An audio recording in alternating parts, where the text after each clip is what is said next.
Le martelage désigne tous les arbres à abattre. Pour ceux qui penchent dans la direction d'abattage et dont le diamètre dépasse la longueur du guide-chêne, cela va nécessiter une méthode d'abattage spéciale intitulée la mortaise.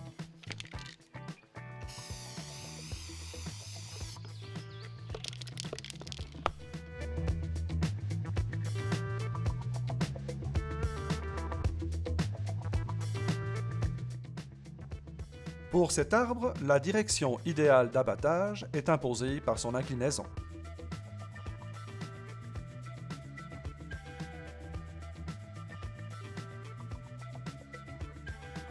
Les zones de sécurité sont identiques à celles d'un cas normal.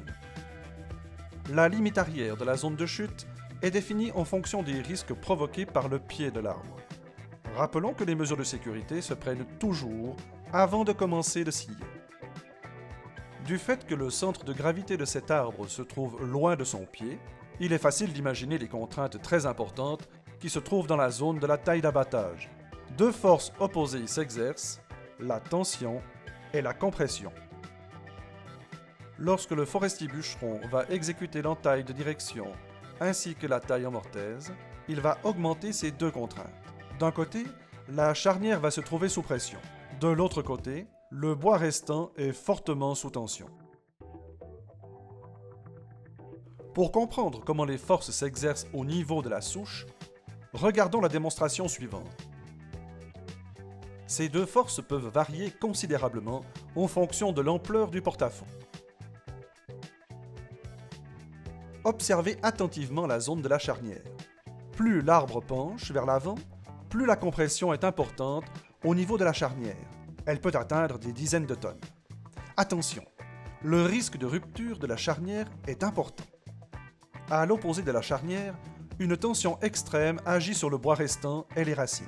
Dans ce cas, le danger vient des fibres du bois qui peuvent s'arracher ou des racines qui peuvent se rompre.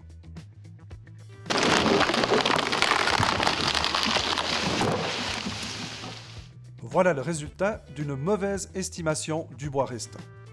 Dans les cas dangereux, il est fortement conseillé de poser un serre-tronc. Cela garantit une bonne sécurité et cela ménage la bille en lui évitant de se fendre. Si le forestier bûcheron exécute une trop grande entaille de direction, la zone de la mortaise diminue et la compression augmente considérablement sur la charnière.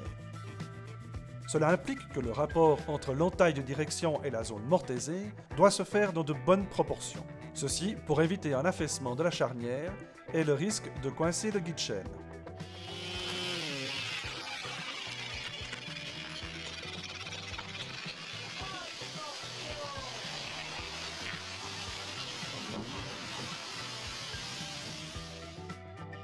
Ces connaissances sont indispensables pour exécuter un abattage en mortaise de façon efficace et sûre.